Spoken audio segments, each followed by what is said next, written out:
Welcome back friends, this is current affairs funda. आज की इस वीडियो में हम डीआई की बात करेंगे, जो आपके एमटीएस के एग्जाम्स में क्वेश्चंस पूछे जाते हैं उनके बारे में। तो इस वीडियो में मैंने क्वेश्चन जो इंक्लूड किए हैं वो 2011 का जो क्वेश्चन है वो है। 2013 के दो पार्ट हैं यहाँ पर। तो कम्प्लीटली जो डीआई आपके पूछे गए उनको हम यहाँ पर बताएंगे कि कैसे क्वेश्चंस पूछे जाते हैं और उनको कैसे अप्रोच करना होता है। क्वेश्चंस बहुत ही आसान होते हैं, बिल्कुल इजी लेवल के होते हैं। तो इनका बेटेस कितना होता है ये भी आप एक बार समझ सकते हैं। तो मैक्सिमम जो है वो आपके 4 क्वेश्चन पूछे गए हैं और उसके बाद में 3 और 2 भी क्वेश्चन पूछे गए हैं। तो मान के चलिए कि 2 क्वेश्चन तो आपके पूछे ही पूछे जाते हैं। तो जो लोग पहली बार ये वीडियो देख रहे हैं वो इस चैनल को सब्सक्राइब दोस्तों जरूर कर लें और बेल आइकन पर क्लिक कर लें और इस वीडियो को लाइक करके अपना सपोर्ट दें, कमेंट करके अपने डाउट पूछें और इस वीडियो को शेयर करना ना भूलें। सबसे जो पहला क्वेश्चन है इसके हम यहाँ पर बात करते हैं। इसमें कहा गया है व्हाट, जो सबसे पहले हम इस टेबल को समझ लेते हैं। इसमें जो ग्राफ दिया है इसमें कहा गया है production of salt by a company in 1000 tons over the years. मतलब कि यहाँ पर सॉल्ट की बात की जा रही है कि एक कंपनी के द्वारा सॉल्ट का प्रोडक्शन है वो डिफरेंट डिफरेंट ईयर्स में दिया हुआ है। 2001 में 40 जो है इस यूनिट में हुआ है और ये जो डेटा दिया हुआ वो 1000 टन्स में दिया हुआ है। ठीक है, 40 इंटू 1000 टन करके 2001 की टोटल वैल्यू आपकी निकलेगी। ओके, 2002 में 30 दिया हुआ है, ये यूनिट है और एक यूनिट किसके बराबर है, 1000 टन्स के बराबर है। ओके, तो इस तरह से सारा डेटा है। अब पहले क्वेश्चन की हम यहाँ पर बात करते हैं। इसमें कहा गया है what was the percentage decline in the production of salt from 2003 to 2004। मतलब कि दोस्तों 2003 की तुलना में 2004 में नमक के उत्पादन में कितनी कमी आई ये आपको बताना है। तो देखो 2003 में जो डेटा था और 2004 में जो डेटा था इससे हमें कंपेयर करना है। तो 2003 की अगर बात करी जाए तो इसमें कितना था, 70 था यहाँ पर। अब 70 से घट के कितना हो गया, 2004 की बात की जाए तो कितना हो गया, 25 हो गया यहाँ पर। तो कमी तो आई है ना, 70 से 25 होने में कितना टाइम लगा है, 45 यूनिट की कमी आई है यहाँ पर। ओके, तो देखो आपको परसेंटेज डिक्लाइन निकालना है। ठीक है, कितना परसेंटेज चेंज हुआ है, क्योंकि यहाँ पर चेंज हो रहा है, डिक्लाइन हुआ है। तो 45 यूनिट का डिक्लाइन हुआ है, किस पर हुआ है, ये आपका 70 से कंपेयर कर रहा है ना, तो नीचे 70 लिख दो, इंटू 100 कर दो। मतलब कि कितना चेंज हुआ है और किस पर हुआ है, ठीक है, वो वैल्यू लिखो यहाँ पर और इंटू 100। ये आपका फंडा फार्मूला हो जाता है। तो इसको फर्दर सॉल्व करते हो तो ये जीरो कैंसिल हो जाएगा, ये कितना होगा 450 डिवाइडेड बाई 7। और इसको दोस्तों फर्दर सिंप्लीफाई करोगे तो कितना आ जाएगा 64.2 समथिंग कुछ कुछ। ठीक है, तो देखो आपका पहला ऑप्शन यहाँ पर मिल गया, ये आपका राइट आंसर हो जाएगा। ठीक है, सेकंड क्वेश्चन की बात यहाँ पर हम करते हैं। सेम आपका क्वेश्चन में ही सेकंड क्वेश्चन पूछा गया है। इसमें कहा गया है दोस्तों the average production of 2004 and 2005 was exactly equal to the average production of which of the following pair of years। मतलब कि यहाँ पर जो पेयर ऑफ ईयर्स दिए हुए हैं इसमें से कौन सा एवरेज प्रोडक्शन के बराबर ये आपको निकालना है, 2004 और 2005 के बराबर। मतलब बात की जाए कि 2004 और 2005 का जो औसत उत्पादन है वो जो नीचे जोड़े दिए हैं इसमें से आपको एग्जैक्टली मैच करना है किसके बराबर होगा। तो सबसे पहले हम क्या करेंगे, 2004 प्लस 2005 इसका एवरेज निकाल लो। तो डिवाइड 2 से कर दो एवरेज निकालने के लिए। तो 2004 में कितना डेटा है 25 और 2005 में कितना है 55 दिया हुआ है। तो 25 प्लस 55 डिवाइडेड बाई 2, मतलब कि 80 को 2 से डिवाइड कर दो, कितना आ गया 40 यूनिट। ठीक है, अब चेक करना है कि इसमें से 2006 और 2007 इसके बराबर है। अब देखो 2006 में डेटा कितना दिया है 70 दिया, ये 50 दिया हुआ है और 2007 में कितना दिया है 80 दिया हुआ। 50 और 80 जोड़ोगे कितना आ जाएगा 130। 130 का एवरेज निकालोगे 65 आएगा, वो तो इससे ज़्यादा हो रहा है, तो ये वाला ऑप्शन कैंसिल हो गया। 5 और 6 की बात की जाए तो 5 में 55 दिया हुआ है, 6 में 50 दिया हुआ है। तो 55 और 50 दोनों को जोड़ोगे तो कितना आ जाएगा 105 और 105 का एवरेज निकालोगे 2 से डिवाइड करके, तो ये आपका कितना आ जाएगा 52 समथिंग कुछ कुछ आएगा। ठीक है, 52.5। तो ये भी ऑप्शन नहीं होगा, तो ये भी गलत हो गया।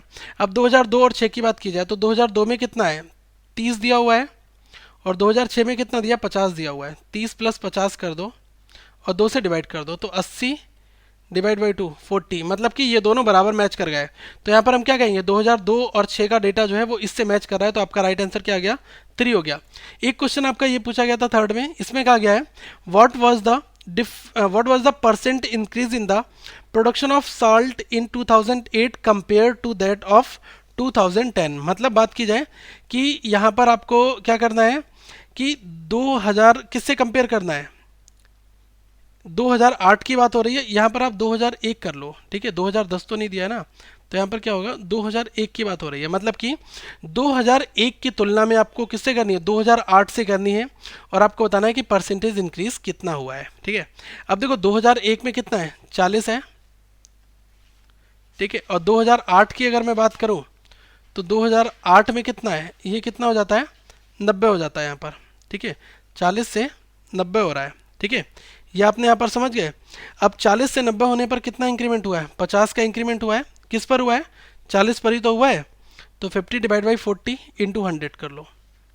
तो अगर आप इसको कैंसिल आउट करते हो, एक जीरो से एक जीरो, और 4 से ये कितने बार जाएगा, 25 बार। 25 इंटू 5 कितना हुआ, 125% जो है इतना इंक्रीमेंट हुआ है। मतलब कि 2001 में 40 था और 2008 में 90 हो गया। तो 40 से 90 होने में कितना परसेंटेज का इंक्रीमेंट हुआ है, तो वो डिफरेंस देखो 50 आया। किस पर आया, 40 पर बढ़ा है। 50 डिवाइड बाई 40 इंटू 100 कर दो, तो 125% का इंक्रीमेंट हुआ है। तो राइट आंसर क्या है आपका, सेकंड वाला यहाँ पर। फोर्थ क्वेश्चन की दोस्तों बात की जाए, इसमें कहा गया है in how many of the given years was the production of salt more than the average production of the given years। मतलब कि यहाँ पर जितने भी वर्षों में नमक का उत्पादन जो है, ठीक है, उसमें क्या करना है कि आपको जो औसत है उससे निकालना है कितना अधिक है, यहाँ पर जो भी दिए हुए हैं। तो सबसे पहले एवरेज प्रोडक्शन की बात कर लेते हैं, एवरेज निकाल देते हैं सबका। तो देखो ये 40 है और ये 30 है, इन सबको आप ऐड कर दो, जितनी ये वैल्यूज सारी यहाँ पर लिखी है। तो इन सारी वैल्यूज़ को लिखो, 40 plus 30 plus 70 plus 25 plus 55 plus 50 plus 80 plus 90। और एवरेज की बात हो रही है, तो देखो कितनी यूनिट है, 1 2 3 4 5 6 7 8, 8 से आप इसको डिवाइड कर दो। ठीक है, सबको आप अगर ऐड करोगे तो ऐड करने पर आपको वैल्यू कितनी मिल जाएगी, ये आपको वैल्यू मिलेगी 440। और इसको आप 8 से डिवाइड कर दो, कितना मिल गया, 55 मिल गया यहाँ पर। ठीक है, अब एक चीज़ ध्यान रखना, कितना मुझे मिला, 55 यूनिट एवरेज मिल गया। अब देखो ये 40 है, क्या ये एवरेज से ज़्यादा है, नहीं है, इसको क्रॉस लगा दो। 30 भी नहीं है, 70 वाला ज़्यादा है, तो आप इसको एक बार काउंट कर लो। एक बार मैंने काउंट कर लिया, क्योंकि 55 जो एवरेज है उससे ज़्यादा यहाँ पर प्रोडक्शन हो रहा है, 70 हो रहा है, तो ये भी मानेंगे। 25 ये भी नहीं होगा। 55 ये इक्वल है, तो आप इसको नहीं लोगे क्योंकि अधिक होना चाहिए। इसमें लिखा है ना, how many of the given years was the production of salt more than, तो क्या 55 से 55 मोर देन है, नहीं, इक्वल है, तब हम इसको काउंट, अगर ये 56 होता तब हम इसको काउंट कर लेते एक बार। 50 भी काउंट नहीं होगा, 80 को 2 बार काउंट करेंगे और 90 को तीसरी बार काउंट करेंगे। तो अल्टीमेटली 3 ऐसे ईयर आए हैं जिसमें 2000 आपका 3 था और 2007 था और आपका 2008 था। तो ये जो 3 ईयर आए हैं इसमें क्या है कि आपका डेटा जो है ये जो है इस एवरेज से ज़्यादा है। तो अल्टीमेटली राइट आंसर क्या बनेगा, 3 वाले पर जाकर। ओके, नेक्स्ट अदर तरह की डीआई है, इसको आप एक बार समझ लो कि इस डीआई में क्या कहा गया है। ठीक है, बहुत आसान है, बिल्कुल पिछले क्वेश्चन की तरह ही है, जो अभी हमने पीछे सीखा वही क्वेश्चन एग्जैक्टली यहाँ पर भी है। ओके, अब देखो दोस्तों इसमें क्या कहा गया है, इसको आप एक बार ध्यान से देख लो। इसमें कहा गया है considering the average production during the this period, मतलब कि यहाँ पर प्रोडक्शन ऑफ पोटैटोज दिया है, पोटैटो का प्रोडक्शन दिया है क्विंटल में 2000 से 2006 के बीच में। फिर क्वेश्चन कह रहा है considering the average production during the period the number of years in which the production is above the average, मतलब कि यहाँ पर बात की गई है कि इस अवधि के दौरान जो औसत उत्पादन है उसको देखकर आपको क्या बताना है कि उन वर्षों की कितनी संख्या है जिसमें औसत से अधिक उत्पादन हुआ है, ये क्वेश्चन कहना चाह रहा है। तो सबसे पहले क्या करो कि आप एवरेज प्रोडक्शन यहाँ पर निकाल दो। तो देखो एवरेज प्रोडक्शन निकालने का तरीका क्या है, सारी वैल्यूज़ को आप ऐड कर लो। जैसे कि यहाँ पर जो वैल्यू दी है 1244 plus 1085 plus 720 plus 1640 plus 1240 plus 1345 और प्लस 1560, इन सबको ऐड कर लो और डिवाइड किससे कर दोगे, नंबर ऑफ वेरिएबल से। तो कितने, 7 वेरिएबल हैं यहाँ पर। तो क्योंकि देखो 1 2 3 4 5 6 7 से हमने डिवाइड कर दिया, टोटल सबको ऐड करोगे तो कितना आ जाएगा, 8834 आया, और 7 से इसको डिवाइड कर दो तो ये कितने बार जाएगा, 1262 बार चला जाएगा। ठीक है, तो कितना आपको यहाँ पर मिल गया, 1262 मिल गया एवरेज। ठीक है, अब एवरेज से ज़्यादा देखना है, 1244 क्या इस एवरेज से ज़्यादा है, 1262 से नहीं है, 1085 भी नहीं है, 720 भी नहीं है, 1640 है तो आप इसको एक बार काउंट कर लो, 1240 है नहीं है, 1345 है बिल्कुल है, तो इसको 2 बार काउंट कर लो और इसको थर्ड। तो अल्टीमेटली यहाँ पर भी आपके 3 ऐसे वर्ष आएंगे, 2003, 5 और 6। 2003 आया और 2005 आया और 6 आया। तो यहाँ पर 3 बार जो है वो डेटा अधिक है, तो राइट आंसर क्या है, ऑप्शन सी हम लगाएंगे यहाँ पर इस फॉर्मेट में। ठीक है, एक और क्वेश्चन की हम यहाँ पर बात करते हैं। इसमें कहा गया है during this period the highest rate of decline in the production is, मतलब कि सबसे ज़्यादा जो हाईएस्ट डिक्लाइन हुआ है वो आपको बताना है। तो देखो यहाँ पर क्या है, 1244 से एक बार ये डिक्लाइन हुआ है और एक बार यहाँ पर डिक्लाइन हुआ है। ठीक है, उसके बाद तो यहाँ पर क्या हुआ है कि इंक्रीमेंट हुआ है, डिक्लाइन तो नहीं हुआ है। फिर आपका डिक्लाइन एक बार यहाँ पर हुआ है, तो केवल 3 जगह डिक्लाइन हुआ है। ठीक है, अब 3 जगह डिक्लाइन हुआ है तो इसमें एक चीज़ ध्यान रखना कि सबसे पहले बात की जाए कि 1244 से 1085, ये तो हमें भी दिख रहा है कि बहुत थोड़ा सा मार्जिन जो है वो डिक्लाइन हुआ है। हमें क्या निकालना है कि हाईएस्ट रेट ऑफ डिक्लाइन निकालना है, मिनिमल नहीं निकालना है कि जहाँ पर सबसे ज़्यादा डिक्लाइन हुआ है वो चीज़ हमें कैलकुलेट करनी है। तो देखो 1244 से 1085 तो बहुत थोड़ा सा डिक्लाइन हुआ है, तो इसको आप अभी छोड़ दो। 1085 से 720 अगर मुझे निकालना है, मतलब कि 2001 से 2002 की बात की जा रही है। 2001 से 2002 में कितना डिक्लाइन हुआ है, तो 1085 था और इससे 720 हो गया। ओके, तो डिक्लाइन कितना हुआ है, 365 का हुआ है, किस पर, 1085 पर, इंटू 100 कर दो यहाँ पर।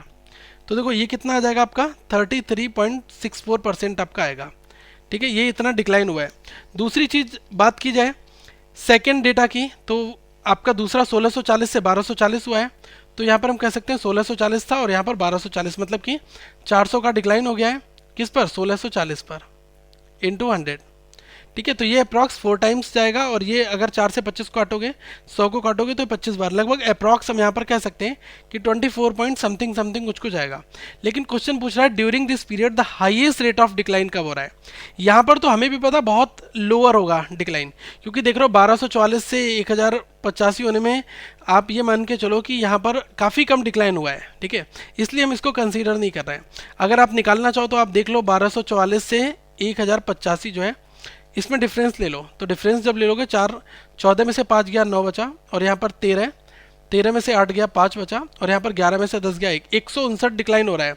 किस पर हो रहा है ये, 1244 पर, इंटू 100 करोगे तो देखो 159 जो है 1240 का कितना है, मुश्किल से अगर बात की जाए दोस्तों तो ये 1.5 इस तरह से, मतलब कि 10% के आसपास या 11-12% हुआ होगा, इससे ज़्यादा नहीं हुआ है decline. Highest rate of decline जो है वो केवल आपका यहाँ पर 33% निकल कर आया। उसके बाद यहाँ पर आपका ये 24% हुआ, यहाँ पर बहुत ही कम हो रहा है, तो इसको हम कंसीडर इसको नहीं कर रहे हैं। तो हाईएस्ट रेट ऑफ डिक्लाइन कब हो रहा है, 2001 से 2002 में हो रहा है, कितना हो रहा है, 33.64 हो रहा है। तो इस वजह से हमारा ऑप्शन देख लो 33.64 आपको दिया हुआ है, तो यही आपका हाईएस्ट रेट ऑफ डिक्लाइन है। ओके, अब आप कहोगे कि ऑप्शन से डायरेक्ट क्यों नहीं इस क्वेश्चन को बना सकते, क्योंकि जो सबसे हाईएस्ट होगा वही होगा। हाईएस्ट में तो आपको 35.32 भी दिया है, तो ये तो हमारा कहीं पर हाईएस्ट डिक्लाइन निकल कर भी नहीं आ रहा है, तो इसलिए हम इसको नहीं लेंगे आंसर में। ठीक है, ये पता है कि 24 और 28 और 33 और 35, तो इसमें क्या है 24 वाले को हमने छोड़ दिया यहाँ पर, 28 वाला कोई हमारा निकल कर नहीं आया, एक 33 वाला आया, भाई हाईएस्ट डिक्लाइन यहाँ पर हो जाएगा। एक दोस्तों 7th क्वेश्चन है, ये थोड़ा अलग टाइप का क्वेश्चन है, इसलिए इसको भी आप एक बार देख लो। अब इसमें क्या कहा गया है, ये देखो इसमें कहा गया है कि नीचे जो आपको डायग्राम दिया हुआ है, ग्राफ दिया है, इसमें कहा गया है कि मैक्सिमम और मिनिमम टेम्परेचर जो है वो रिकॉर्ड होता है हर एक दिन एक वीक के अंदर। मतलब कि नीचे जो भी आपको डायग्राम दिया है, इसमें एक सप्ताह के अंदर जो है अधिकतम और न्यूनतम जो है वो तापमान दर्शाया गया है। The day on which the difference between the maximum and minimum temperature was maximum, मतलब कि आपको डिफरेंस निकालना है मैक्सिमम और मिनिमम का, और जो डिफरेंस है वो आपका मैक्सिमम आना चाहिए, मतलब सबसे अधिक डिफरेंस होना चाहिए। तो बहुत आसान है। अब देखो यहाँ पर 4 ऑप्शंस दिए, तो डेफिनेटली हम इन्हीं 4 में से कोई हमारा आंसर होगा। तो सबसे पहले हम वेडनेसडे की यहाँ पर बात कर लेते हैं। अब देखो वेडनेसडे की अगर आप बात करोगे तो कितना हो रहा है, 15 यहाँ पर है, और यहाँ पर कितना है, ये कितना है, 32 है आपका। तो देखो 32 और 15 होने में कितना लगा, 17 का डिफरेंस आया, पहला डिफरेंस आपका 17 आ गया। दूसरी बात की जाए सैटरडे की बात कर रहे हैं हम यहाँ पर, तो देखो सैटरडे में कितना कहा गया है, 24 और यहाँ पर 43 लिखा हुआ है, मतलब कि 24 और 43 में डिफरेंस कितना है, ये आपका डिफरेंस है 19 का। ठीक है, तो ये हमारा डिफरेंस कितना है, यहाँ पर अगर बात की जाए कि 13 में से 4 गया 9 और 3 में से 2 गया 1, 19 का आएगा। इसी तरह से अगर मैं संडे की बात करता हूँ तो देखो संडे में कितना डिफरेंस हो रहा है, 23 और 39 का, मतलब कि 23 और 39 का डिफरेंस निकालोगे तो कितना आएगा आपका, ये 16। ठीक है, इसी तरह से एक और है मंडे है आपका, मंडे को देख लो 30 और 45, तो ये कितना डिफरेंस है, 30 और 45 का डिफरेंस कितना आ रहा, 15 आ रहा है। अब यहाँ पर हाई मैक्सिमम पूछ रहा है, डिफरेंस जो है वो आपका कितना होना चाहिए, मैक्सिमम होना चाहिए। ठीक है, तो वो कैसे आपको पता चलेगा मैक्सिमम, तो देखो 17, 19, 16 और 15 है, तो मैक्सिमम कितना आपका यहाँ पर आ रहा है 19 वाले पर, और 19 का डेटा क्या है 24 और 43 की बात हो रही है, मतलब कि सैटरडे में। तो देख लो आपका जो राइट आंसर क्या हो जाएगा, सैटरडे आपका राइट आंसर ये वाला हो जाएगा, क्योंकि इसमें सबसे मैक्सिमम टेम्परेचर जो है, जो डिफरेंस है मैक्सिमम और मिनिमम के बीच में, वो मैक्सिमम यहाँ पर आ रहा है, तो इस वजह से हम इसको पिक करेंगे। 8th क्वेश्चन की हम यहाँ पर बात करते हैं, लास्ट क्वेश्चन है ये दोस्तों। ये अलग अलग टाइप की डीआई है, इसमें कहा गया है कि different choices made by a group of 200 students, मतलब कि 2000 स्टूडेंट हैं और उसमें डिफरेंट डिफरेंट चॉइसेस है लोगों की, यहाँ पर दी गई है परसेंटेज की फॉर्मेट में। The number of student who have taken neither science nor commerce is, आपको बताना है कि वो परसेंटेज स्टूडेंट्स निकालने हैं जिनकी जो चॉइस है वो ना तो कॉमर्स है और ना ही वो साइंस है, ये दोस्तों आपको यहाँ पर कैलकुलेट करना है। ओके, तो एक चीज़ यहाँ पर देख लो कि बात की जाए साइंस में, यहाँ पर क्या कहा गया है, नाइदर साइंस नॉर कॉमर्स। तो देखो साइंस में कितना है, ये आपका 29% दिया हुआ है, इतने लोगों ने चूज़ किया है, और कॉमर्स में 31% पीपल ने चूज़ किया हुआ है। तो अगर आप इन दोनों को ऐड करोगे तो कितना आ जाएगा, ये आपका आ जाएगा 60%। तो 60% ने तो चॉइस फिल की है, तो रिमेनिंग कितने बचेंगे, 40% जो है इन्होंने चॉइस जो दोस्तों वो फिल नहीं की होगी। ऑब्वियसली बात है ना कि जिन लोगों ने चॉइस फिल की है उनकी बात यहाँ पर की जा रही है, और तो जो बचे हुए लोग होंगे उन्होंने ऑब्वियसली जो है वो यहाँ पर चॉइस जो है वो फिल नहीं की होगी। ओके, अब क्वेश्चन पूछ रहा है द नंबर ऑफ स्टूडेंट्स, मतलब कि आपको स्टूडेंट्स कैलकुलेट करने कितने नंबर ऑफ स्टूडेंट हैं। तो देखो 200 स्टूडेंट थे और इसके 40% ने चॉइस फिल नहीं की है, तो ये कितना आ जाएगा, 100 से ये 2 बार कटेगा और 40 इंटू 2 80, तो राइट आंसर हमारा कितना हो जाएगा 80। ओके, तो देखो आपका पहला ऑप्शन जो है ये आपका राइट आंसर बन गया। ठीक है, तो दोस्तों इस तरह से हम ऐसे क्वेश्चंस आपके पूछे ही जाते हैं। तो आई होप अगर आप थोड़े से कॉन्फिडेंट हैं, थोड़ी सी कैलकुलेशन अच्छी है, परसेंटेज आता है, रेशियो आता है, कैलकुलेशन स्टेप्स आपके स्ट्रांग हैं, तो आप आसानी से ये क्वेश्चंस बना सकते हैं। अगली वीडियो में हम कुछ और लेकर आएंगे, तब तक आप यहाँ पर जो प्लेलिस्ट है उसको देख लें, लोगों पर क्लिक करके चैनल को सब्सक्राइब कर लें, जो अदर प्लेलिस्ट हैं इनको भी आप विजिट कर लें, और दोस्तों वीडियो को लाइक करें, चैनल को सब्सक्राइब करना ना भूलें, और इस वीडियो को शेयर जरूर करें। Thank you friends, have a good day.